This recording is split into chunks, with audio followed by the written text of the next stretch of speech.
Hello and welcome to What's Old is New, our recap, review, watch along show where we go over Sonic the Hedgehog cartoons, old and less old.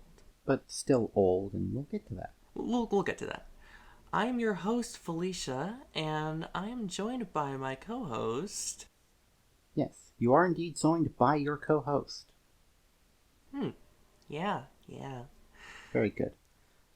So we're going to be starting off here today on Sonic the Hedgehog. Or Sonic SatAM, as it's more well known.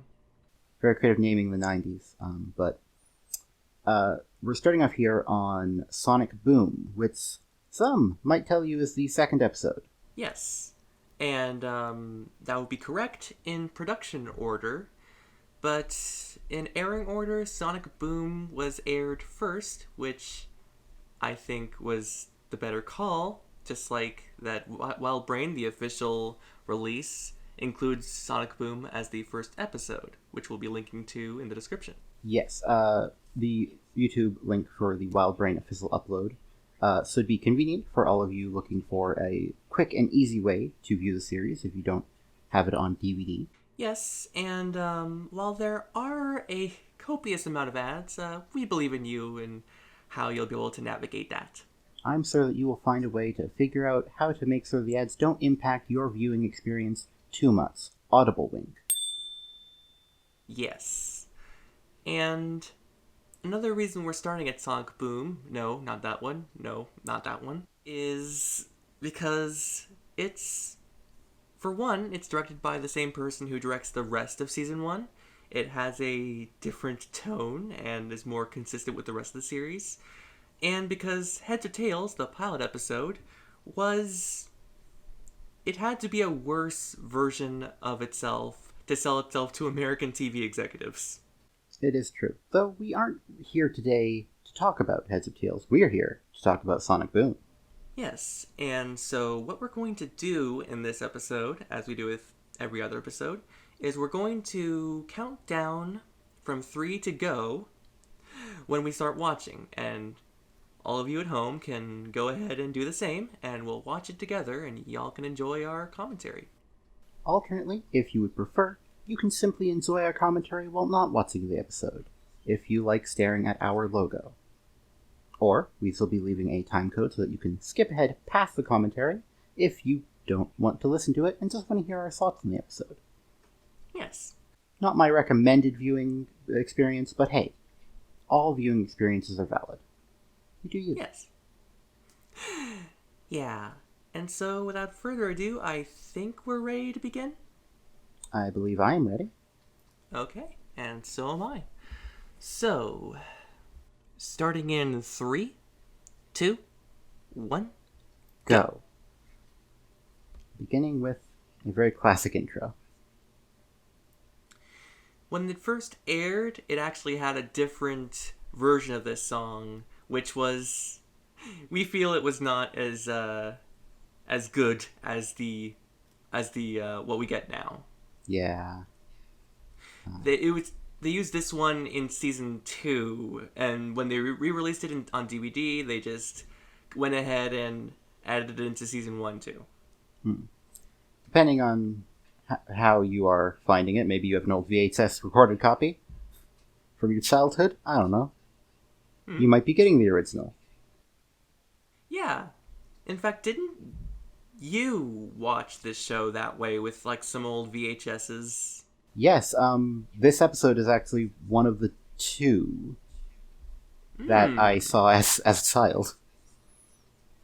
And you just had to watch those 2 over and over again to just be contented with? So it's what we had at the time. This is written by Len Jansen, and already we are given just a lot of atmosphere and just really cool stuff at the start of this episode. I love the music for the series, too. Oh, yeah. I feel like it doesn't get enough praise. Definitely, yeah. And I wish it was more readily available for other people to, like, have around, like, just to listen to on its own. Yeah, like, I've tried to find more of the music, but it's so hard to track down. Yeah. We are following right now a very ominous looking, like, scary robot thing. It's kind of like a beetle or a car. Yeah. There's a different colored one now that we're seeing. It's Hmm. going through this door, and Now you're just saying what's happening. yeah, But Sonic is here! he is very impatient with Antoine and Kat. Hmm. We all remember Cat. Yeah, he's a very important character, so memorize his name for later. Hmm. Right now, they're trying to hide themselves from being detected by Dr. Robotnik's robots, when actually, I love that delivery, honestly. it's really good. Hi, guys. Also, we're doing it. Yeah.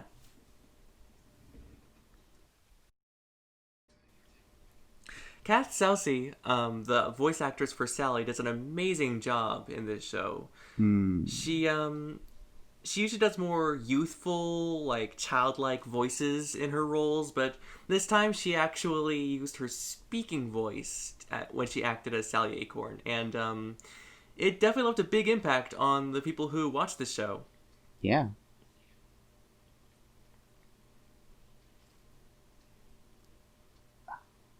The dialogue and banter in this show is really well written, honestly. Mm-hmm. Like, Yeah. the writers did such a good job just uh here's Nicole. Yeah. Nicole is a very And with important character. yeah, actually, but seriously though, remember Nicole. Hmm. Um,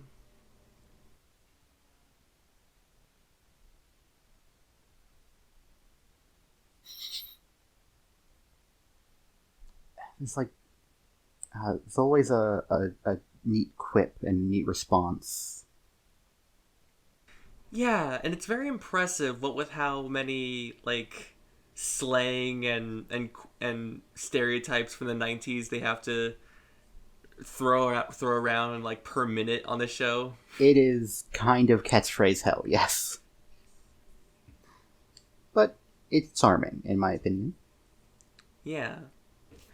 And already in this first episode, we are seeing some hints at what we're going to be following along with the rest of the show, where Sally's looking for her father, who is missing. Hmm. The father who is the king of Mobotropolis, which is now Robotropolis because of Dr. Robotnik. Yeah.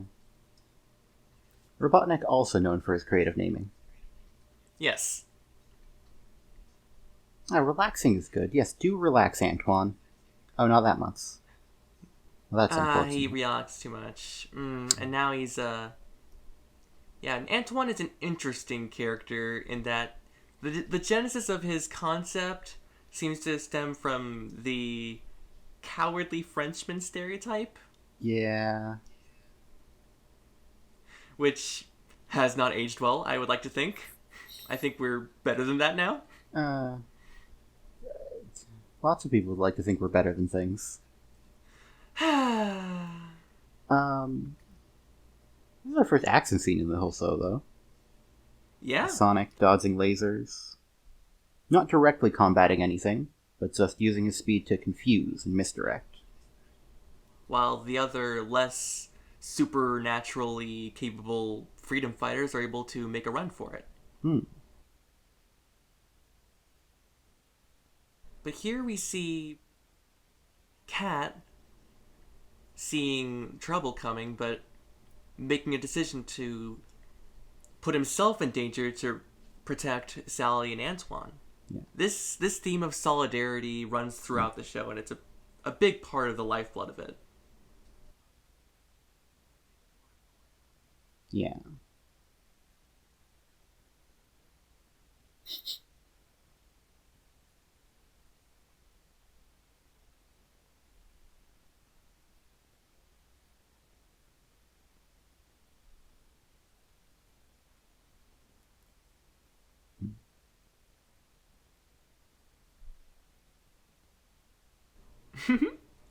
Antoine?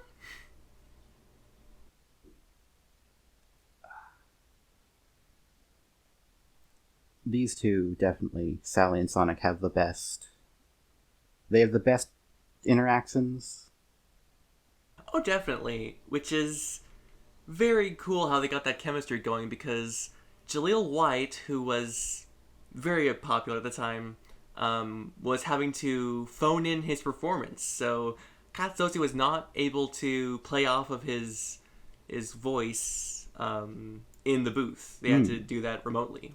Yeah, and that's a literal phoning in, not a metaphorical one, because he does indeed bring a very good performance to Sonic, in my opinion. And here we're introduced to Dr. Robotnik. Oh, yeah. God. And Snively. Mm-hmm. And Snively. And Cluck. Yeah, Cluck will definitely be relevant later. That's mean. What did Cluck do to you? Nothing. That's the problem. Snively's an interesting character, but we'll get more of him later on. Yeah. He'll start to get more focus, especially in Season 2. Oh, definitely.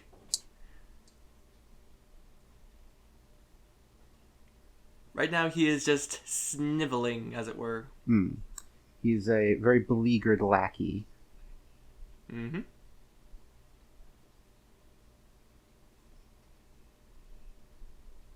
The vocal performance of Dr. Robotnik, of course, in the show cannot be criticized, unlike the man who provided it.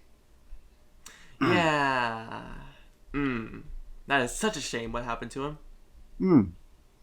Gone too soon, honestly.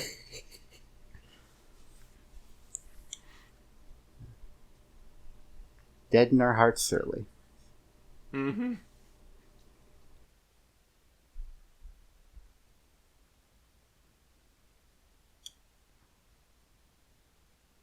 I suppose I don't really have a whole lot to talk about with regards to Cat, because he doesn't appear again after this episode. Yeah. He's well representative of things, his self-sacrifice here and that, and it's all very thematically relevant to the show. He is a character meant to represent the heart of the freedom fighters.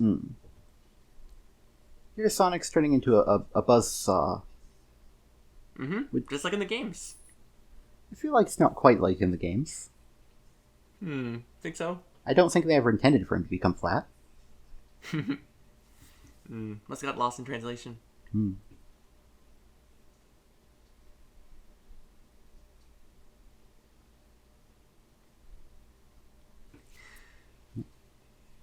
More of Cat's self-sacrifice there. This sort of having to leave someone behind for the sake of the greater goal of liberation is covered in lots of other Sonic media later, and done much less well.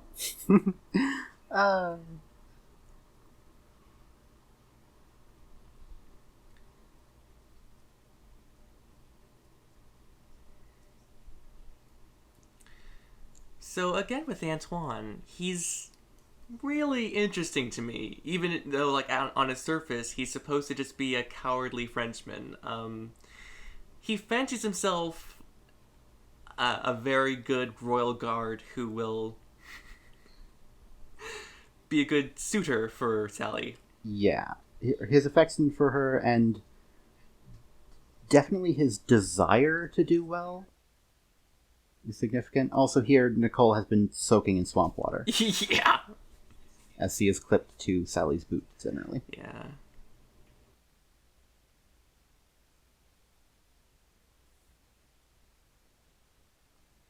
Antoine definitely usually fulfills a comic relief role.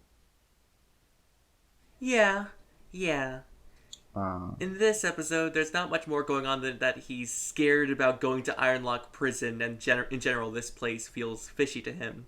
And what we're going to find out is that he's right. He's not scared for no reason because he's a fraidy cat. He's scared, and he's right to be.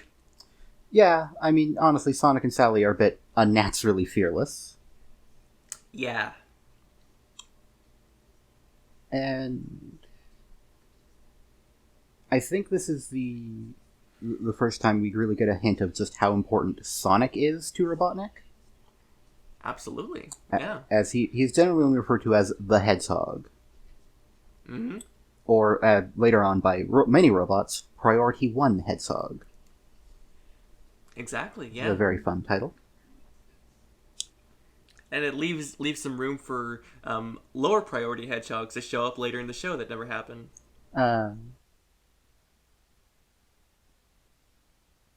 It is definitely... like, it makes sense. Sonic is, of course, the protagonist. He's the game hero. But I feel like the show does a very good job of showing us through Sonic's actions exactly why his capture or defeat is so prized by Robotnik. Yeah. I hear he hates that hedgehog. Catchphrase! Always with catchphrases. Catchphrases and quips and one-liners galore. And then the terrible AI on the stealth bot, which is deciding to hover right above a natural wood tube. Lovely. I feel like most... Ooh, Antoine noises. Rob Paulson is a treasure. He does a very, very good job making Antoine likable. And he has not since gone on to cheer on the rise of fascism in the States. Always good. Mm-hmm. Here Antoine does actually do something. Yeah, he takes Sally's hand and rushes them over to... Yeah. He is presented as cowardly, but here he is being decisive. Mm-hmm. So even a very laughable character like Antoine is still an ally that we care about. Yeah. And then he starts kissing the back of her hand a lot. He does love doing that.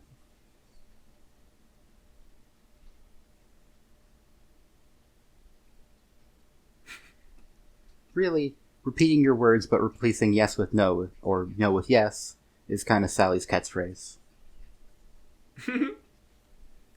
It's very adorable. Is Antoine's catchphrase getting cut off by others? It's happened twice so far. If it's not my princess.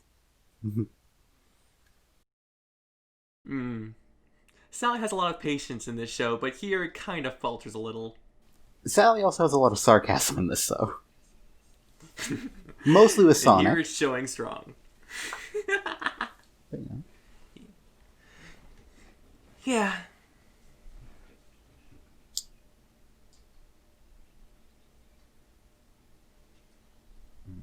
The visuals, I feel like we should point out, are very gorgeous. Absolutely. The backgrounds in this show are lovely. Mm-hmm. The cinematography of it is rather remarkable, too, in that, like, the writers actually drew the storyboards when they were writing it. Like, no, I want it to look like this specifically, I believe. The design appears to be purple polka dots, which I assume looked utterly ugly. Yeah. No, it's Daddy's old ugly scarf or something. Look at the reflexes there. Oh, Antoine. Mm-hmm. What a lovable... However you would sum up his character. Like, even Antoine's rather, like, you know, archetypal coward character. Like, he has depth and uniqueness. Depth beyond that. Mm-hmm. I don't feel like any of the main cast are terribly two-dimensional. Yeah, which is very good. Yeah. It really lends a lot of, like, family and realness to the characters that obviously led to them being well-remembered years later. Not just because of the comics that really helped these characters stay alive in the consciousness of the Sonic fandom. Yeah. Here we have some computer stuff. My father always talked like a computer.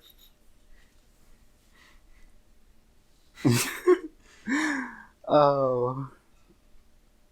Antoine's great. He really is.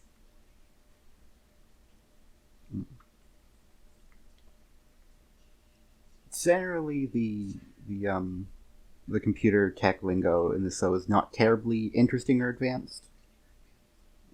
Not intrusive either, though. It's just it's there to move the story along and exist. Yeah.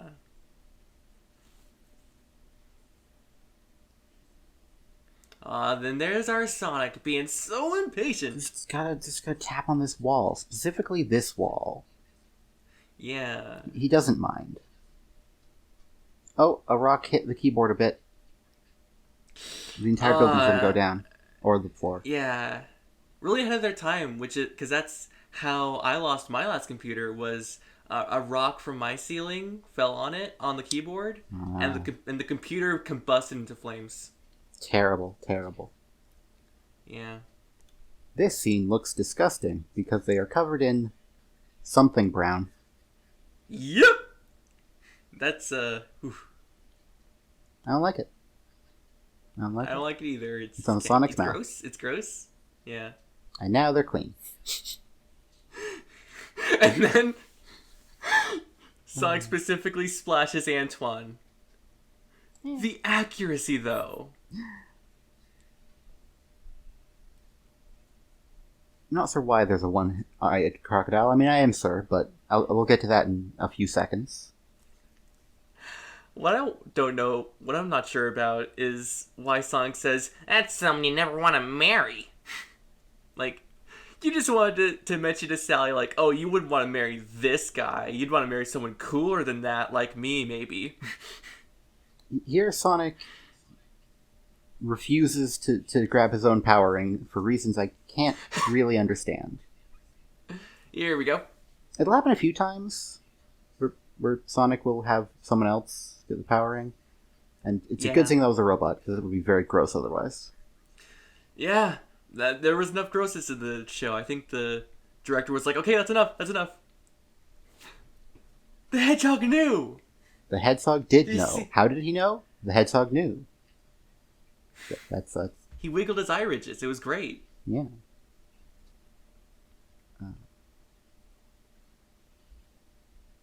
It's Sonic's true catchphrase.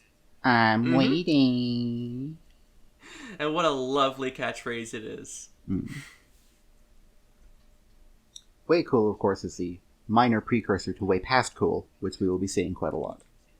And by seeing, I mean here. You know. What? You don't see with your ears? All our senses are being used right now. It's fine. Okay. And here we are back.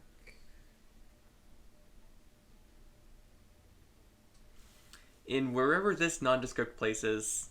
This looks like the same place at the beginning of the episode. Apparently there's a direct line from that to like the sewer area of Iron Prison or whatever. Iron Lock. Iron Lock, yeah. Yes. Just gotta tap that blue part. Yeah, you know, Robotropolis has plenty touchscreens. Like from the 90s. Yeah. I like this little fun plan that's going on with the sabotage. Mm-hmm. And now, drama. Cat is no longer with us. Yes. Cat has been presumably roboticized. But it won't ever come up, unfortunately. Yeah. Oh, terminated like when Arnold.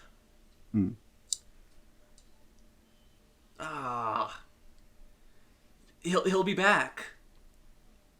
It is fun the number of times that Sonic allows himself to be seen.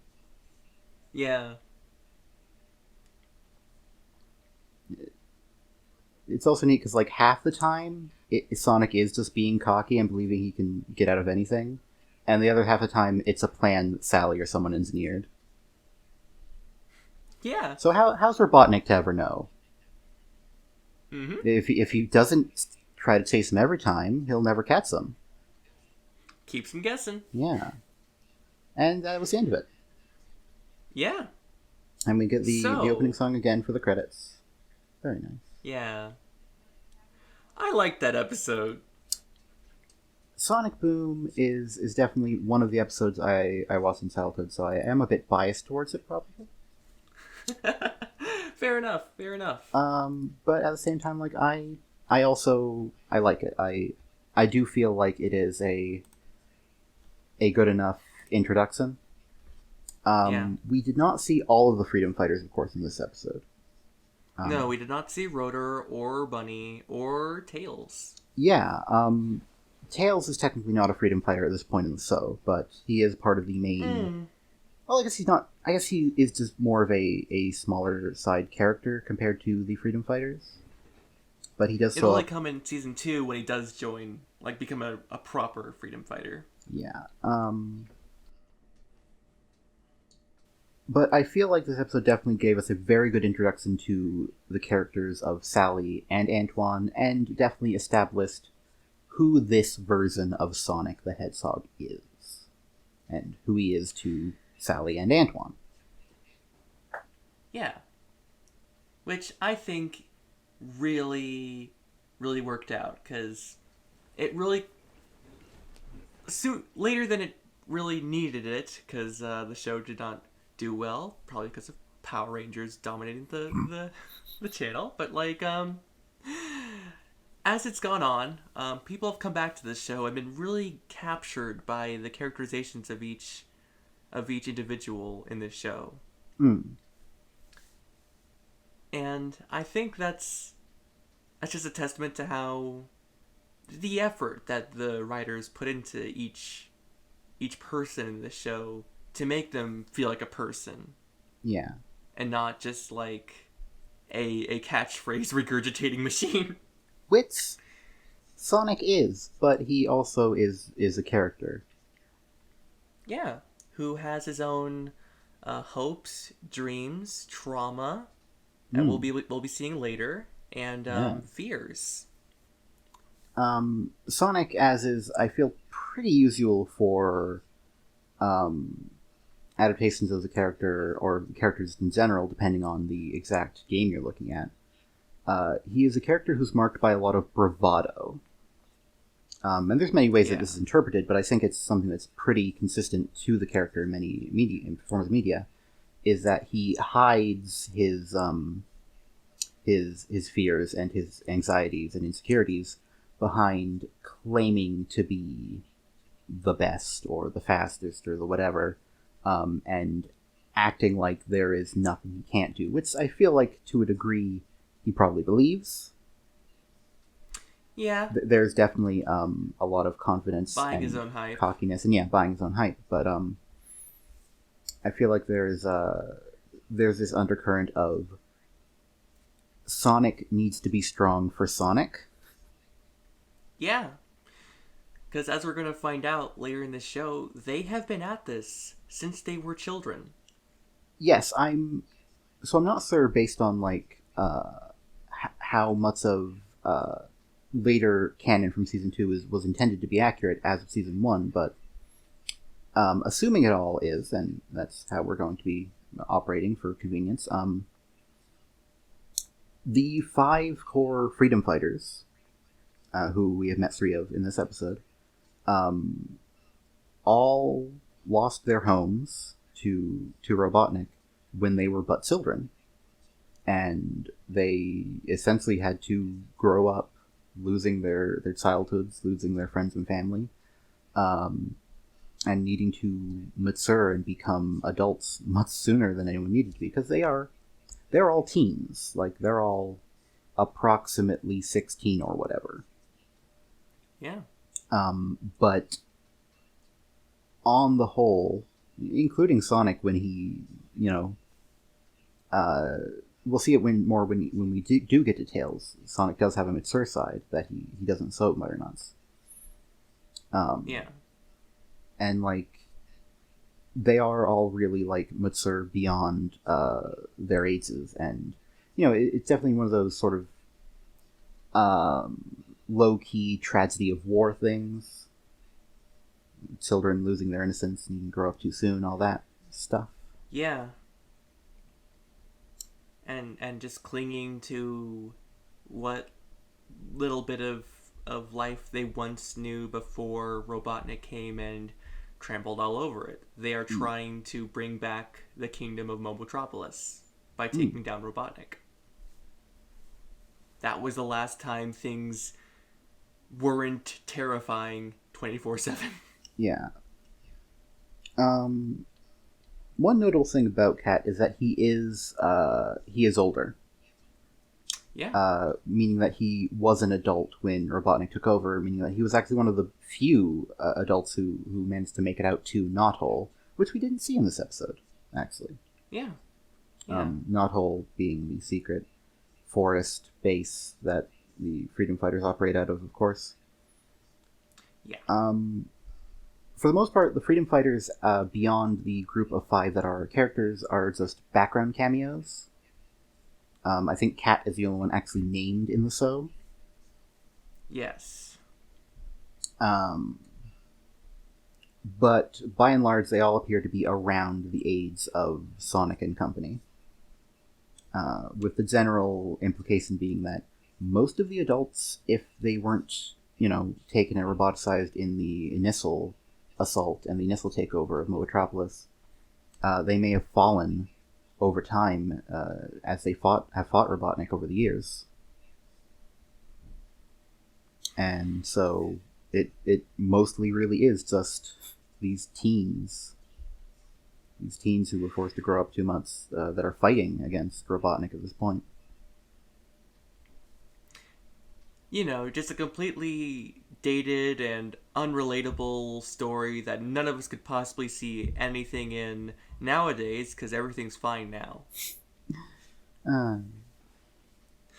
So yeah, I liked this. I like Sally. I like Sonic. I like Antoine. I like Robotnik. I like Snively. Let's all be friends, why don't we? I definitely like this. So, for most part, this episode I think did a good job of setting up the core conflicts and everything about the world without directly telling it to us. Right. We were mostly just dropped into it and shown by example who these characters are, what they do, why they're here. And we'll continue to sort of be, shown how the world is. This particular episode didn't really focus on one of the main thrusts of showing Robotnik's villainy, which is the environmentalist aspect. Yeah, which was pretty obvious to the adults making this cartoon back in the 90s. Yes. As everybody knows, Sonic, way back in the beginning, was made with a general environmentalist message, where Robotnik was designed, I believe, emulating land prospectors? Yeah, something like that. And so his takeover of the natural world with machines, his very literal taking of cute little animals, putting them in robots, which in this show got adapted into the roboticization process, which we've not really gotten a look at yet. No. But we'll be getting into more as the show goes on. It's very much a very clear metaphor, which made even clearer in this show, of technology taking over the land in a very sort of capitalistic and, expansionist way. Yeah, and they handle that theme with care and a lot of just compassion for the people who are most affected by this, which are represented by the freedom fighters who were here first, who had homes before they had to go to Knothole and have to live on this planet. Whereas,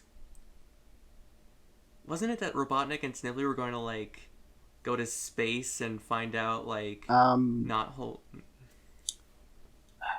So, I, I think the idea is just that like Robotnik with his technology, no matter how much he destroys the planet, he can just synthesize a way for him to live. So he can kill the planet as much as he wants to suppress and crush out all dissidents. Yeah. His many workers are all robots. He's turning the people into robots. So, he doesn't need any greenery, any life to sustain his empire. Yeah. It's a much more serious version of the more comical portrayal of Robotnik that you would see in Adventures of Sonic the Hedgehog, or in a less well-written sense in the early Archie Sonic comics. Yes. Where there's more of just a playful nature of it, like no singing, no dancing, no smiling. No fun allowed. .jpg. Yep. And honestly, like the depiction of Robotnik here is a deathly serious character, owing in part to his very menacing vocal performance, but also just his methods, the entire aesthetic of his operation.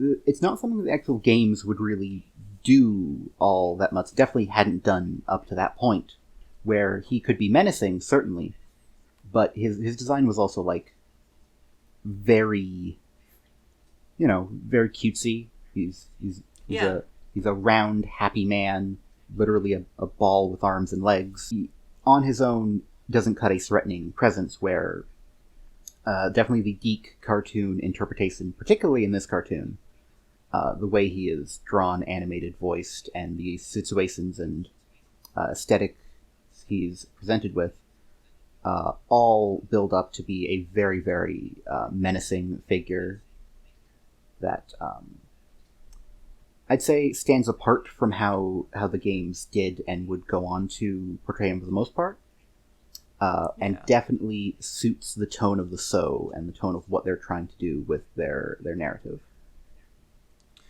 Right. Yeah. And it's such a beautiful, well-crafted show that comes from the hearts of each creative that worked on it, that you could just feel that love just coming out of the show as you watch it. Yeah, definitely.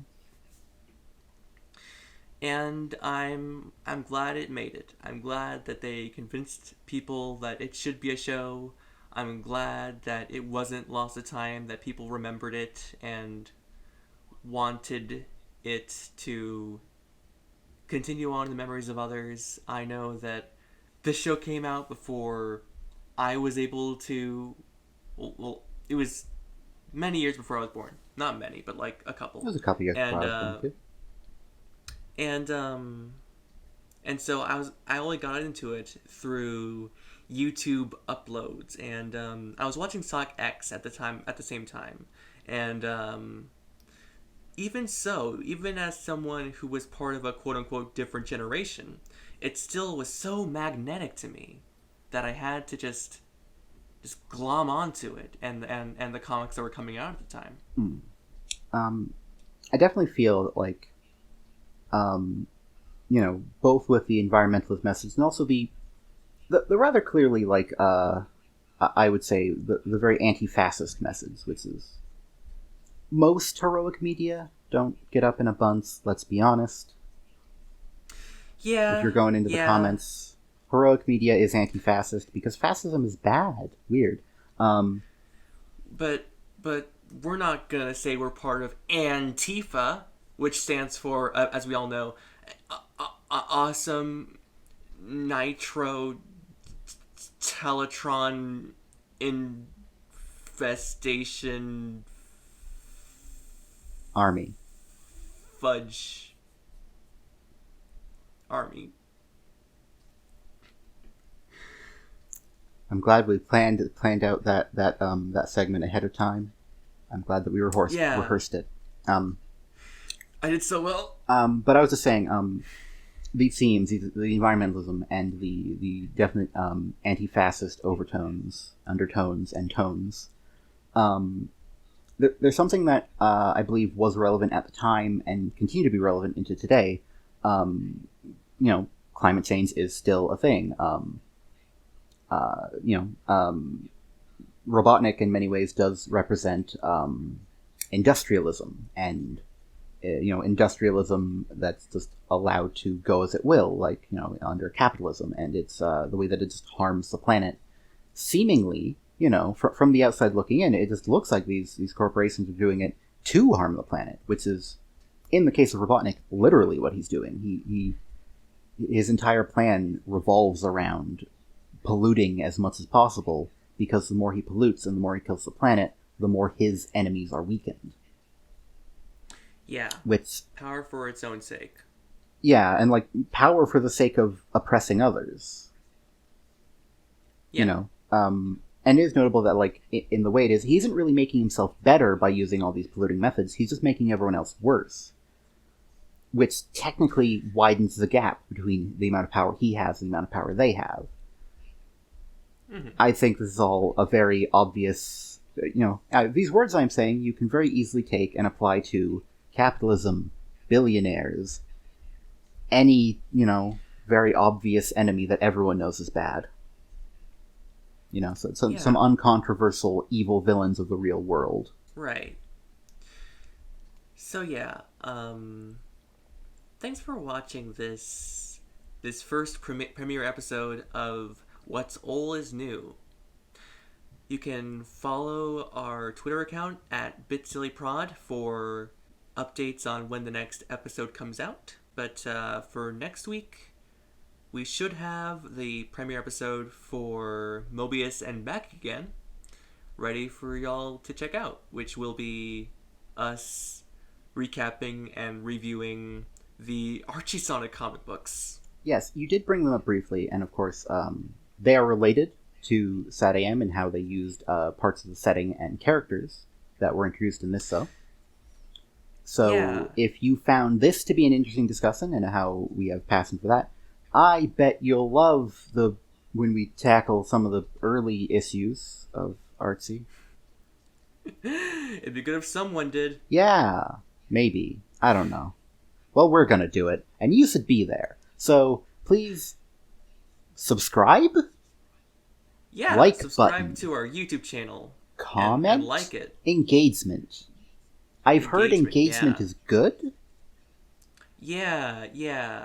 Well, Sonic doesn't want to be tied down is the thing, so if you don't want to be buy an engagement ring for your YouTube channel, then just get out of here. I shouldn't be telling viewers to do that, though.